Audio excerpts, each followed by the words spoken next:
Welcome to Strive and Thrive.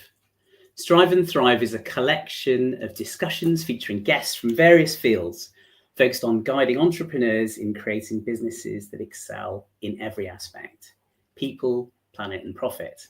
Throughout the series, you can join us, Mike, my colleague, and Ramesh, me, as we explore relevant topics with our guests which help businesses thrive. Ramesh and I met whilst I was working as a strategic consultant.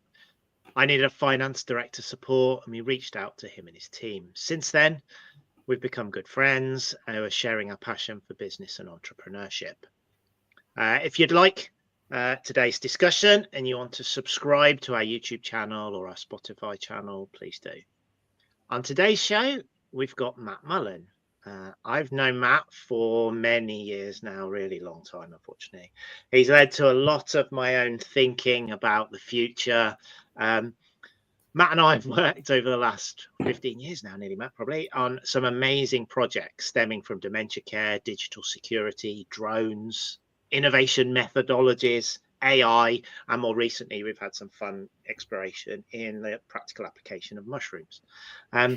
We spend a lot of time thinking about what are the current signals, what are the big trends, and where the world is moving to. So getting Matt on today is a highlight for me. So really looking forward to this.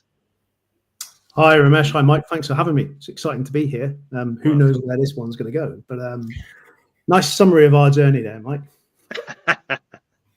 Good stuff. Well, Matt, we are really excited to have you here today. Look, a futures thinker to me just sounds really impressive and also quite intriguing. Can you explain what it is that you do exactly? That's a hard one. I mean, that's a challenge I face with my family. What do you actually do, Matt? It's it's not an unusual challenge, but it's quite common for many people in this space. The way I think about futures at a very, very high level is it's really a structured approach to helping businesses envision the emerging trends and dynamics that might affect their operating environment. Okay, so that they are positioned to ask, so what kind of decisions do we need to make today? What kind of actions do we need to make today so that we're more resilient moving into that future? And that's a very, very high level abstract description of the angle I take on futures, which is very, very business focused. More broadly, if we go beyond that, the field of futures thinking and foresight is very, very broad. There's very many applications from the very high level civilizational aspects of foresight. Where is civilization heading? Where are we heading as a world? Dealing with big issues like climate change and feeding that into policy. There are those that are very passionate about using futures to change narratives and take a kind of activist position and create change through that process. And at some stage, the methods and the techniques kind of blur. So it's a bit like the Wild West. But for me, my focus is really on that hard-nosed benefit to business and how do we use these techniques and tools from futures and foresight to create impact for businesses. So that's a really good breakdown, actually. I like the bullet point simplicity. It's quite accessible. You've made something quite complicated sound quite reasonable to understand in terms of what you're trying to do. The thing that struck me there is why focus on business rather than civilization? What drives you towards business in terms of your passion there? For me, right. So I think it's very pragmatic. Okay, so the whole exploration of the future and the unknown and uncertainty is something that faces all businesses. And in terms of my own entrepreneurial journey, finding that angle on futures, which is something I'm personally that matters to business, is the vehicle for me being able to progress in that space. Now, longer term, I'd like to get into some of the broader aspects of futures and foresight, but in the short term, you've got to earn the right to do that by having the space in the business. And you can only do that if you're delivering impact to the business. So in terms of my journey, and I don't class myself as an expert in the full field of futures and strategic foresight. It's a long learning journey. But in terms of my journey, it's absolutely necessary to bring impact to businesses to set the stage for what comes next. Got it. Thank you. So how have you ended up in futures thinking, Matt? Tell us about your journey to get to this point, this role within BGSS. So have you got more than an hour? This is my first question. It's a long story. It's a long story, but it's really an entrepreneurial... The truncated version, if you will. Yeah. Well, I look at it in two ways. There's these parallel streams that play out. There's this entrepreneurial journey, some of which I've been intimately involved in with Mike. And then there's this emergence and orientation towards futures and foresight as I found that direction. So if I go back right to the beginning, I grew up in Plymouth, went to school between two council estates, very rough, left with 5 GCSEs, became a fishmonger, worked in an abattoir for a while in a very kind of physical, hard labour job, and eventually joined the army. I was going to join the Marines, and there was a concerted effort from family and friends to say, look, you do have 2 brain cells to rub together and you should go into the army and get a trade. So I went to the career office and they said, you have got 2 brain cells. We'd like you to be a technician in the Royal Signals. And so I spent 10 years in the military, gaining technical skills, being in a technical role, predominantly working on tactical and strategic SATCOM. And that was an amazing experience. It kind of laid the foundations for me being able to unlock the potential that's within me that I probably wasn't able to do in the school system. So I went on this journey and suddenly found this rekindling of my interest in physics. And that interest came from a book that I was given at the age of 8 years old, Einstein for Beginners. And I started studying with the Open University, and at just over 10 years decided I'm going to leave. I'm going to go to university. I'm going to study physics. And that was a real experience in change, coming out of the army environment, experiencing the culture change, coping with that, suddenly being a student, but then finding opportunities in that university system. And I made a good relationship with my supervisor, and with some Wellcome Trust funding, was able to do some kind of undergraduate research alongside my studies. And that was a formative experience, because that's the first time I was giving a blank sheet of paper and basically asked to investigate something I didn't understand. And it left me there with the experience, scratching my head, how the hell am I going to tackle this challenge? And you coached through it, you find an angle. And the outcome was a set of results that were basically the first known observation of how we template a physical effect in polymer films. Absolutely no utility to it, but nevertheless, that is not something that could be planned. That is not something we foresaw or anticipated. That is something that happened by virtue of the journey that I'd gone on, walking into the unknown. So that's really the earliest seeds here of how do we walk into the unknown? How do we cope with uncertainty? What are the mindsets, the skills that are required to do that? When was the point, Matt, you learned the emergence and kind of learning and seeing things differently? Because that's one of your true credits, right? Your capabilities. So that started to come a little later, but the seeds were certainly sown here. And, you know, I need to name my supervisor, Dr. Paul Campbell. You know, I have him down as one of those key people in life who's made a difference. Was a great sponsor. And we talked and touched in that period upon complexity and the fact that the new century was going to be more about biology and complexity than it was about physics. He was a biophysicist. So the seeds were sown, but I didn't really know what that meant. I'd had this experience, and I just felt lucky. And then I got inundated with PhD offers, but my wife, being a teacher and working very, very hard in that profession, kind of needed a break. So I went into industry. So I graduated with my physics degree and I went to Thales as a systems engineer. Had a great time learning about the world of systems engineering, on military communication systems. Did well, but very process orientated, very, very structured. And it didn't offer a lot of space for that kind of appetite that I built up in myself in terms of facing those really hard challenges you don't know how to solve. So I started to get involved in more of the futures aspects of some of the military programs that were on. And that was my segue into complexity. It's really an introduction to the command and control research program in the USA and how they were using this thing called complexity science to look at some of the complexity of the environment those solutions operate in. And I started to draw links between that and the way we operate as businesses, kind of at a hunch level. Didn't really understand it, but I'd done well enough to get a bit of sponsorship for the technical director of the business and ask for a different challenge. And the challenge there was, how do we create an innovation culture in this business?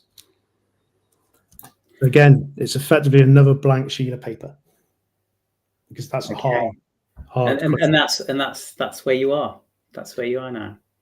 Yeah, well, and then that led to one thing to the other. So essentially, unpacking the complexity of organizations, the human element, discovering design thinking in an early stage, becoming part of an underground movement to grow that in our old company, through to a phase of scaling out across the different locations around the world. And then the final phase was being on the leadership team of a transformation effort, which was really looking to establish the organizational structure for taking a design-led approach to business. And a lot of learning, a lot of wounds along the way. But there's where the seeds of dabbling with complex problems, dabbling with the unknown and uncertainty were sown. Somewhere along that journey, one specific thing happened. We used scenarios to look at a mode of inspiring people in the business. And that was really the first touch point on dealing with scenario planning. And we were looking at things like the total failure of antibiotics. Scenarios like Google or a similar entity owns all data in the world. So they're extreme scenarios. And we were unraveling the implications of that. What an incredible journey. What an incredible journey. I mean, it just sounds like you're on a voyage of discovery, which is pretty inspiring. And going from a fishmongers to the military, going on to study at university, and then kind of on to these next steps. I mean, what interests me a little bit in terms of what you spoke about there was your reference to your supervisor at university, who it seems encouraged you on that journey. I'm a real believer in mentorship. Mm-hmm. and guidance and trying to help others, with experience that you have. How much of a difference did that make to you? Massive. And, there are a number of names that I could show gratitude to during the course of that journey. And we had this discussion yesterday when we were working on another topic. I think it's hugely important. It's a core part of who I am now. So not only receiving the mentorship and receiving the sponsorship and the coaching, but now as you progress through life, offering that back, paying that back. But I'm also very, very big on the reverse mentoring. We often think about it as a one-way process, passing on our own experience and our own knowledge. But actually, particularly when it comes to the emerging generations and the future generations, there's so much we can learn from them by virtue of the way they see the world and the experience they've had growing up in a very different world to what we grew up in. That is a brilliant perspective. I love that. So it's a dynamic process, isn't it? It's a part of that journey of discovery. And that's pretty much how I see my life, a journey of discovery. Certainly not a journey of climbing the career ladder or even achieving status, because I'm pretty much motivated by learning. Yeah, brilliant. So going back to futures thinking, what you're doing right now, what do you see as the current drivers of futures thinking? What are the key trends? Hard one to answer. But if we look at the world at the moment, it feels like we're in a transition. There's a lot of uncertainty. There's a lot of ambiguity. There's a lot of information coming at us. There's a lot of false information or fake news coming at us or misinformation. There's a lot of volatility. Okay. And if we look at, traditionally how, putting it back in the business context, how businesses operate, they are wired to seek certainty. And so there's this increasing mismatch between that natural tendency of traditional organizations to seek certainty in the environment they find themselves And that's really setting the stage for what is a set of tools, or techniques, and ways of thinking we can start to grapple with that mismatch. And we can take that right from developments in AI. There's a whole host of noise and everything I characterize surrounding that. We can look at the recent election of Donald Trump and the disruptive impact that's going to have. And we can be pretty sure, without knowing the details, that there's disruption coming, that there are unanticipated situations we're going to have to grapple with. And so I think that at the big picture, at the high kind of dynamic level, that's setting the stage for ways to deal with uncertainty. Are there any topic areas you're really interested in, Matt? Any areas that are really driving you at the moment in terms of curiosity? AI drives my curiosity a lot. I find it a really, really interesting phenomenon. Yeah. Because it's very, very hard to cut through either the marketing posturing, the hype, the myriad of things that might be driving that for many reasons, the polarized views, the camps that are kind of saying that this is going nowhere. It's the slippy slope to the bottom for people who are thinking of investing in AI, to those that are optimistic, that are hopeful, to those businesses that are saying we've got to jump on the bandwagon. What does it really take? Because they may be feeling the fear of disruption, but they don't know what the disruption looks like. It's a really, truly complex phenomenon that requires us to step back and pick our way through it and work out what our own position is on that, or even from a business point of view, what the business position is on that. But get to that grounded position. Where has it got utility? What actually is AI? How is it evolving? How is it developing? And ultimately, how might that provide opportunity or threat to our value chain, or our position in the value chain, and therefore our business model? And that's where it gets down to the nuts and bolts. Matt, I love that acknowledgement of the uncertainty of AI. I mean, it's obviously the hot topic right now, isn't it? Mm-hmm. Particularly in business. I was struck by an article I read in The Economist a few weeks ago, which talked about the risk that AI might not produce real productivity gains. Mm-hmm. It compared AI with the IT revolution of the 70s, 80s, 90s, which talked a great game. And here we are with our laptops and our various applications and suites. Mm-hmm. But the productivity gains that were promised haven't really materialized. What are your thoughts on that? I'll step back, and there's lots of questions. What do we mean by productivity? What do we mean by AI? It's a generic term. Yeah. We seem to think that this whole ChatGPT revolution predicated on large language models and generative AI is AI, just because of its presence in the world. But AI's had a long history and a long journey. It incorporates computer vision, machine learning. Back in 2010, I was involved in the cutting edge of biometrics, and there's a lot of AI techniques involved in that. So the first question for me is, what do we mean by AI? Because unless we can gain clarity around that question, how can we answer the productivity question? That's one thing. And then I come back to productivity, and I think, what do we mean by productivity?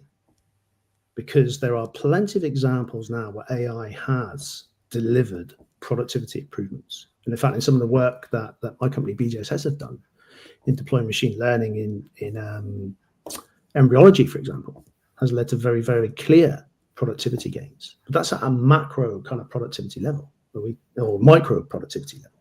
Are we talking about macro productivity? And the way we talk about productivity traditionally in the economy, because AI is actually changing, or has the potential to change so much, we might have to change our perceptions of what productivity means at a macroeconomic level. Yeah, I mean, certainly as an economist myself, I that's what I studied at uni. I think of productivity as GDP growth, mm-hmm. etc. And I think it's really good that you're challenging and questioning what that really means, and it makes sense. I mean, there's many systemic factors to that as well, Ramesh, isn't there? You know, I mean, if you look at the IT revolution, everything did not change overnight. There is a productivity lag because there's an adaptation of society. There's an adaptation in the business of the skills and the mindsets required to be able to use the technology.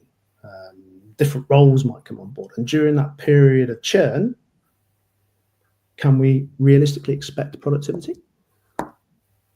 And how do you see people should adapt to this? A lot of people are talking about how AI can, and it's a good example of Futures and Signals, Matt, here is AI will create productivity and it will replace jobs and it will change jobs. But for a company that's manufacturing services, anything, how does it navigate that level of complexity and decision making to inform what they should be considering at the moment in the market with what's going on around AI? So with futures technique, particularly foresight, traditional foresight techniques, we would be looking for the uncertainties that exist now that we can kind of encapsulate. Okay, we would be using scanning techniques to look for the early signs of change that are either driving the ends of that uncertainty or creating new possibilities. And trying to make sense of that to create plausible future scenarios within which businesses will operate. Can you give us an example? Make it sort of a bit more real.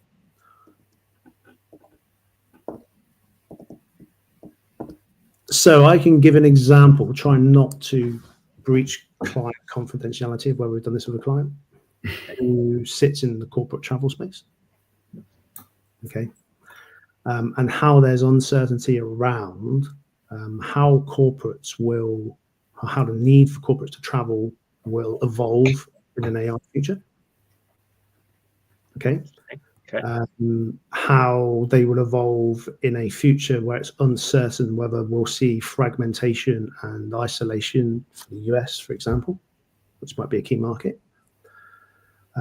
How younger people entering the workforce might see the role of corporate travel differently. And will we see the emergence of a bleisure type scenario where you're combining and blurring the boundaries of leisure travel with business? Interesting. An evolution of work from home into travel with work scenario. Right? How digital capabilities and AI might remove the entries to barrier and increase competition in that market and therefore affect the positioning in the value chain. So all of these uncertainties are playing out. And how do we start to help a leadership team work with those uncertainties to make sense of them? And there's an important point here in terms of our approach to futures: skin in the game. Okay, not in the business of creating this really expensive PowerPoint pack that we just deliver as an output. It's very much a participative process where we're engaging leaders in this process and starting to process the complexity and generate their own insights. And there's nothing more powerful than your own insight. So in that sense, we're using the future as an articulation of how these uncertainties could play out. They might not. The future is not predictable. Okay. But nevertheless, it's providing a basis for them to think about their business differently. And I know we started on the conversation on AI, but you've moved on to people, business, travel. Actually, you're really talking about it as an enabling piece for the kind of bigger scenario changes that we're talking about here. Yeah, and you can't boil it down to AI. AI can possibly have, connections to all of those facets. So there is a complexity that can't be separated. Yeah. Yeah, interesting. But what's really important there is in that process then is helping business leaders understand the implications of that to their context. That could look different from one company to the next. That's why there's a lot of effort in framing each of these engagements in the right way. But the implications could be from a point of view of how do we transform? How do we adapt? How do we innovate? What are our options? Because we can't do everything. Okay, so we'll take them through a process of creating some clarity around what they can have agency over. Yeah. That agency might be going as far as we see an opportunity to disrupt and we're going to proactively invest and move on that.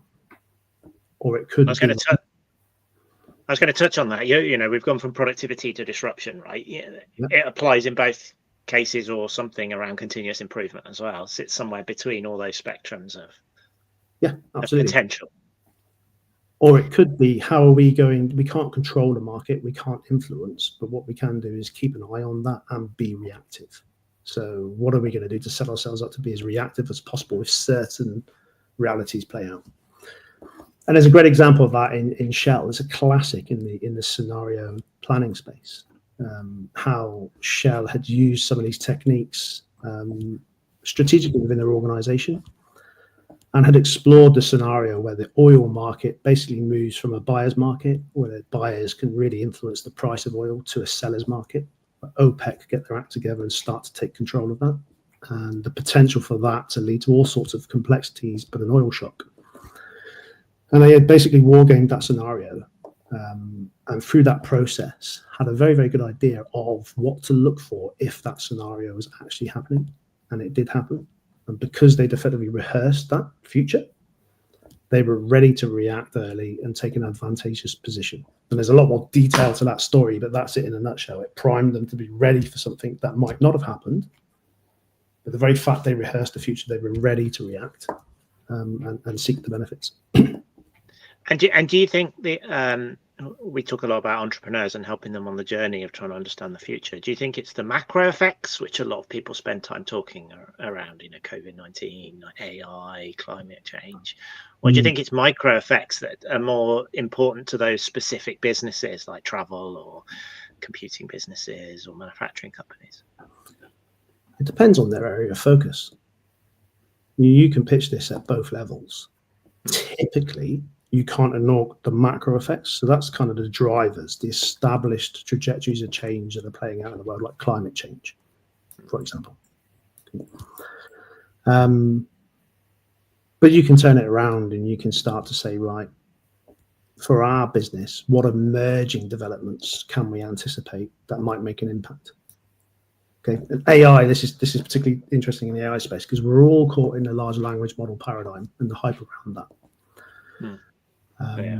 But there's very little attention on the breakthrough innovations that will give us the second generation of that AI, the new computing paradigms, the new ways of computing, for example.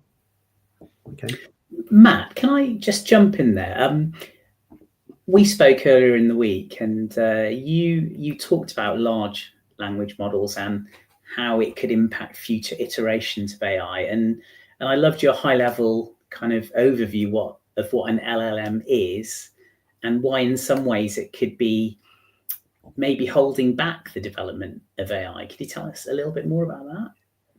I'll be careful. There are people in the business better positioned to talk in depth about AI, but my interpretation of a large language model is essentially a very sophisticated statistical model that can spot patterns in language and text, therefore infer a response to a question. And the really important point of our conversation that we had is that there is no understanding behind that, as there would be if a human intelligence was tackling that problem. There is a mathematical algorithm that's looking for patterns and presenting those patterns. It doesn't believe its output. It actually doesn't lie. It just creates an output from a model. And when you look at it that way, we can start to actually move away from our tendency to think of it as a human intelligence. Intelligence is a bit of a red herring here. It's a different type of intelligence. It's looking to simulate human intelligence, but it's a simulation. And that allows us to really not trust its output, understand the nature of its output, and use it in a different way. Yeah. So that's how I see large language models. And there's some experts out there that would build on that or maybe challenge that. But that's perhaps not how a lot of society is seeing these large language models. Yeah. I think it's crucial to understand what you've just explained, because AI, for me, as a layman, kind of implied, sentient intelligence, machine learning, all of these phrases, but we're not there yet. We're a long way from it. But nevertheless, there are strong commercial imperatives. There are very powerful drivers behind the current generation of generative AI, for sure, which are driving some of that hype. mainly because it needs a return. But there are also very, very serious scaling limits towards, impeding how far the current generation can go. And so back to what you were saying about an article I read, if we're going to move towards a more advanced form of artificial intelligence and maybe start to touch upon general artificial intelligence or super intelligence, then we will need to move beyond the current obsession with large language models. But ironically, the current obsession with those large language models and generative AI in general has probably set back the advance towards something like generative AI by 5 years or more. And so this is what I'm saying about the complexity of this AI world. You've got the hype layer, the really simplistic pop messages that are out there. But when you start to dig down, it starts to look more interesting. And that's ignoring the ethical angles on this, the impact it can have on the way we think as humans, so on and so on and so on. Yeah, thank you. That's so interesting and kind of helps break down where we are with AI, I think, in a way that's really accessible and certainly alters my understanding of AI. And listen, I've got to ask this question because we hear about this in the media all the time. Is AI, in your opinion, an existential threat? Gut reaction is not yet. Okay. And if it was, it wouldn't be from the perspective that we tend to think about that, a sentient AI going around killing humans or taking control of humans. Terminator-esque. Yeah. But the question that sits in my mind, could it be an existential threat from the point of view of the way humans exploit it and deploy it carelessly? That's a different question. Could it be an existential threat in terms of the bigger picture, an arm race that's maybe going on at a geopolitical level, and how it starts to create state-type capabilities that can be used in that context? Not something that typically comes in the business-type conversation, and not something we see a lot on. Could we see, AI doing what it does without intelligence, as we see it as humans, impacting aspects of the critical infrastructure and creating catastrophes? Maybe. Can we see AI polarizing society? I think we're already seeing it in terms of the way AI is used in social media platforms. So whether that, without doubt, is going to have an impact on society and the way society evolves. Whether that becomes existential or not remains to be seen. But I don't think we're anywhere near a rogue AI taking control, developing its own sentience, getting ready to go on a rampage and wipe out humanity in that fashion. So Cyberdyne Systems isn't quite there yet, then. But it's interesting. Again, movie reference there. I'm not saying. The question I wanted to touch on, though, because that's good, Matt, because you're giving the lens out right on the current narratives. But actually, there is a threat to many businesses today with even the existence of the capabilities within LLMs right now, in that they're able to, their competitors, are able to do things much more quickly, much more effectively. There's productivity opportunities. What's your view on kind of how that should be navigated? Because they're people shouldn't be listening to this and going, it's not there yet. There's big changes in there right now and signals an opportunity for people right now that they really need to be starting to think about and watch. Undoubtedly, there are benefits from AI and generative AI. Yeah. And that's where BGSS, in some areas specialize, because how do you help those companies take advantage of those advantages? And what we see a lot is that there's more to being able to take advantage than meets the eye. And many businesses think, right, AI is the solution to everything. I'm going to become more productive and streamlined overnight. But the underlying data they've got in the business is not in the right shape. There's a lot of work to be able to get the data set up for AI to be able to deliver those benefits. And for many companies, not all, but for many, particularly small companies, they're missing the underlying work that's got to be done to position the company to get the best out of current generations of AI. So undoubtedly the benefits are there, but there's a lot of work to be done in terms of thinking about data, structuring of data, data strategy, how that impacts workflows in an organization, how that's related to what the organization is trying to achieve, its core mission, so on and so forth, in order to get the best out of the current technology. Matt, are there any kind of high-level recommendations, but based on exactly what you said, they're practical recommendations that a small company might think about doing to kind of strengthen its collection of relevant data? What would you is there something? Are there some more straightforward steps they can do to get the ball rolling in that area? I think for a small company, it might well be operating on some sort of cloud services, which by nature will offer some of that structure. It's not a space I would want to. It's not my role, so I'm not going to kind of pretend to be able to answer that one effectively. What I would say is that looking at it from a futures and foresight point of view and an uncertainty point of view, okay,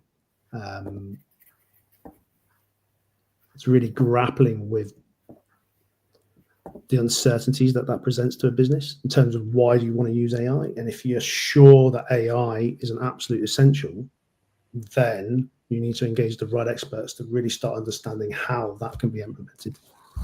For a small company, I think it's probably less complex than a big company that's maybe got various locations, an IT estate, a vast data estate that extends beyond many different business lines within a business, for example.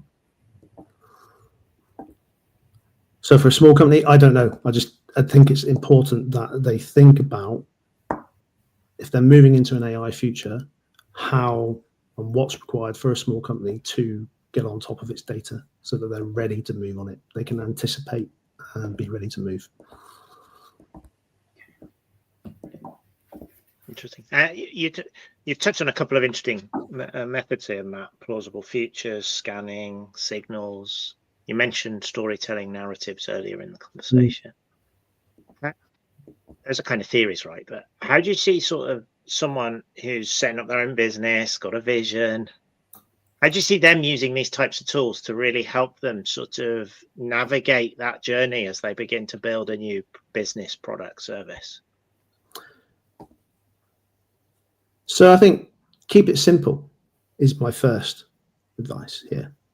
You can have a vision, and often entrepreneurs get fixated on their vision, and they're very motivated. I thought that was where you're going. But the environment in which you execute achieving that vision changes. New things are happening all the time. And some of that change can present opportunity, some of it can present threat. And in pulling the blinkers on in pursuit of the vision, we can be blind to some of that change. So one simple thing is to ask, how can I just keep looking outside of my current trajectory and be sensing for any changes or signs of change that might impact my vision or my ability to execute that vision? You can focus that even more. Are there any uncertainties that I face in pursuing that vision that maybe I'm not focused on? Maybe because traditionally in business, we focus on the risks, those things that can be recognized and quantified in terms of a probability of impact and the severity of impact, for example. But an uncertainty, you can't. You don't know the likelihood or what way an uncertainty is going to play out. But what you can do is you can turn those into known unknowns. And then you can start to use very basic scenario planning type questions like, what if? What if the uncertainty plays out in this way? What have I got to consider? So at a very, very personal level, you're starting to process those uncertainties. And of course, you can get more structured, more advanced. You can do deeper scanning. That takes more and more effort for an individual entrepreneur. Maybe just thinking at that level and thinking about the different scenarios you face and what it means to your vision could be quite useful, because it could provide you the basis on which to go, you know what, I need to pivot my vision towards something else. Or I've got I got two really good examples. You know of one. We worked in the drone industry, and we were waiting for policy change, and it didn't change, and the wind didn't change in our favour, right? And so that was an interesting experience. But also at the moment we're working in biodiversity, and we've got an assumption on what the market will do, what government policy will look like. But actually, we've got to be nascent to that and aware that this could evolve in a very different direction and be cognizant of those changes. But I think the interesting thing that working with you and talking to you about this for me is that actually go and play in that space too, because you can influence it. It's not just about waiting for the macro changes to evolve. It's be part of the discussions, be part of the engagement process to sort of stimulate it. And that's a really, really important point here, because ultimately it's all about action. In whatever form action comes in the here and now. And so influencing is an action. And that's where you can start to create agency for yourself. That's where you have the ability to do something that could shift or influence the direction of policy, for example. And so you're starting for the process to identify those areas where your action can help influence the outcomes. Yeah. And that brings us back to the principle that, the futures we envision and the way we act today can often contribute to the way the future actually turns out. So it's not just about reaction and responding and looking for those threats. It's about also having clarity around the small actions you can take today to move forwards. And in moving forward, you start to create the future. You can steer, you can bend future to your desired path. That's really, really interesting.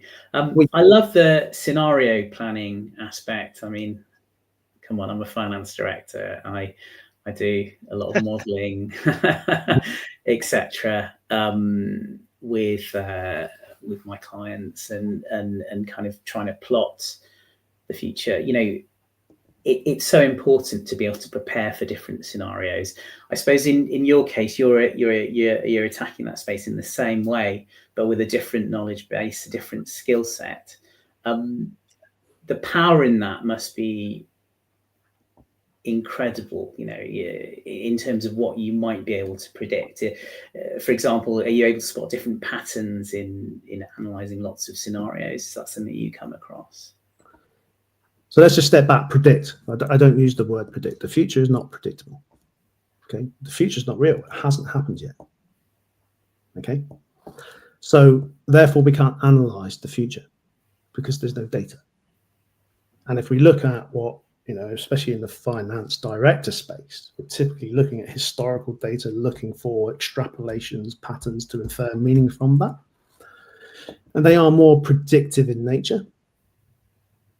Okay, and they're predominantly there to either create comfort through the illusion of stability, or to address the absolute need for many organizations to seek stability.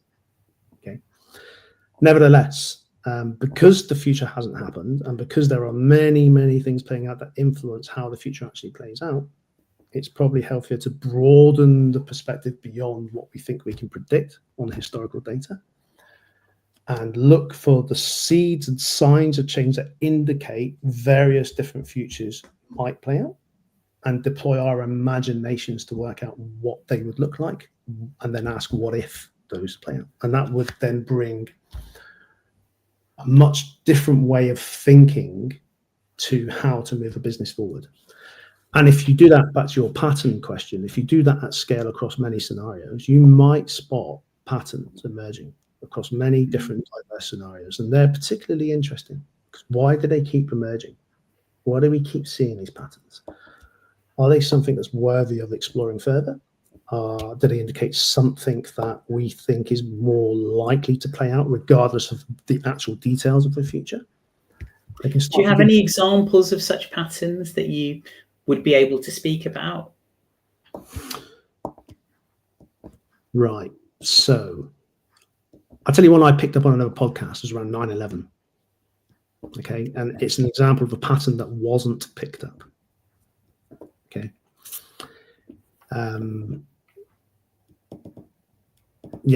There were many signs in the signals and the chatter that an event was going to happen in the future across many agencies in the US. And because the agencies weren't talking and they didn't join up the dots, they weren't able to infer this big event is coming.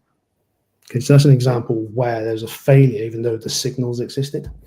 Now, imagine had the dots been joined up, it would have been possible potentially to have mitigated that catastrophic event on 9/11.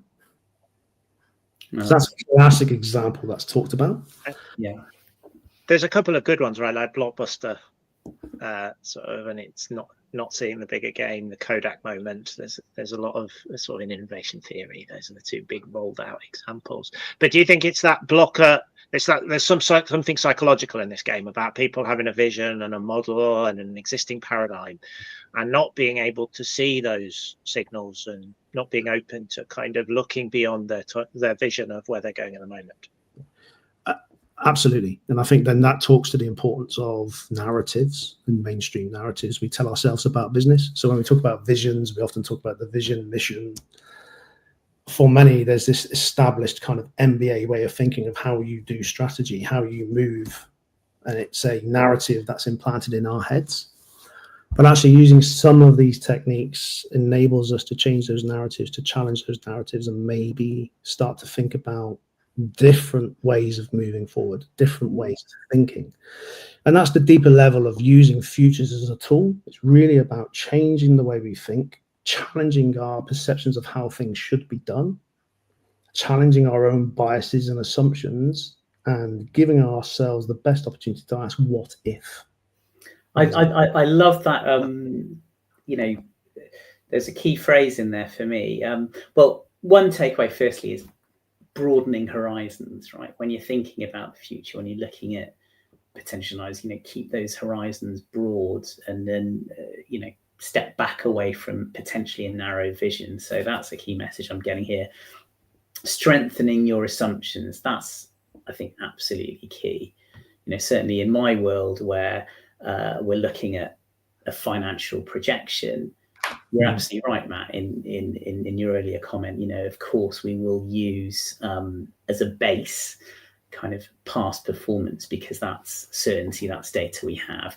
However, if we're doing our job properly, you've got to interrogate the assumptions that are driving the kind of predictions for the future. And the more you can interrogate that, and perhaps building in that broadening horizon, building in deeper scenario analysis, kind of strengthens those the ability of those models to predict outcomes. And again, I'd challenge the word predict. To what extent we can actually predict is to be challenged. But exactly, surely you're challenging accurately predict, because predict is just a verb, isn't it? It's not necessarily saying you're going to do it accurately. Perhaps better to use forecast. The weather's a great analogy. Yeah, we forecast the weather. Often, it's not right. Whereas if we predicted the weather, we'd be saying the weather is going to be sunny There's tomorrow. more element of certainty in that. Okay. Yeah. Okay. It's that's false. a fair comment. Yeah. But back to your point about the baseline, there's a great model in futures called the futures cone, and getting past the debate of whether it's a good model or not. I'm very pragmatic. It has some utility. The projected future, that one with absolute certainty, is the center line. Okay. Then often, especially in the finance director world, there'll be error bounds around that. So that's what we call a normative future. That's the future we think is going to happen. That's the future we tend to plan around. But beyond that, there's a whole lot of knowledge out there that tells us that there's a much broader range of possible futures that could happen. Beyond that, there's a whole range of plausible futures that could happen if we develop new knowledge. Beyond that, there's a whole range of preposterous futures that can happen. And the only difference between that and the others is our belief system. What's preposterous for me isn't preposterous for you. Okay. So they're very, very useful futures for really, really challenging and disturbing mindsets and creating that shift in thinking and getting to the assumptions. But it's just a model. It's not like a light cone in physics, which is based upon empirical data. It's just a model to help us think about what those different futures look like. And the very fact that I said what's preposterous to me and what's preposterous to you is different means that the eye that's looking through that cone needs to be diverse. We need different people with different backgrounds, different ways of thinking, engaging in these futures activities. Not just a bunch of finance directors looking at finance data, all the same type of thinking, same type of training. Maybe that needs to be diversified, and you need to bring in the different ways of thinking in order to create a more resilient financial strategy. And that's where some of these techniques can be used to stress test the outcomes that you talk about.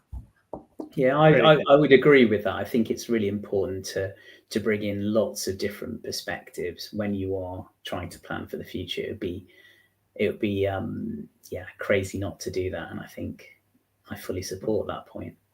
We're coming towards the end, Matt, so I'm going to ask you one final question. 2 parts to it. What worries you most for the future, and what inspires you most for the future? I've got my cone out looking, right? Give me something in it. Yeah. Well, I can tell you what worries me most, and it's in that domain of where is social media going next, and that plays into AI as we use it more and more as a population, and how is that shaping how we think about the world? How is that influencing society? Either organically and not by design, but more importantly by design. And who are the powerful stakeholders who might be using those levers to shift perceptions in society, to control society, to create election outcomes, and so on and so forth? And I think we've learned a lot from social media. There's a lot of questions to ask about this next revolution in AI as it grows, the impact that's going to have. Interesting. I like that one. Yeah. And what about inspires you? What inspires you? Oh, gives you faith? What? Humans. Despite all of this, and despite everything we talk about, historically, we've had a habit of coming out the other side somehow. Yeah. I've talked a lot about uncertainty. Very, very careful not to fall into the uncertainty trope where, you hear the message uncertainty is increasing all the time. We've never faced such uncertainty in our life. There's been periods in history, there's been huge uncertainty for society. There's been periods where societies have gone through massive change. Second World War is a great example. Okay, the Industrial Revolution, and somehow we come out the other side. So I do have optimism and hope that collectively as humans, we can get over these challenges that we face, especially as technology starts to have more and more of an impact on society. Good. Really good. Excellent.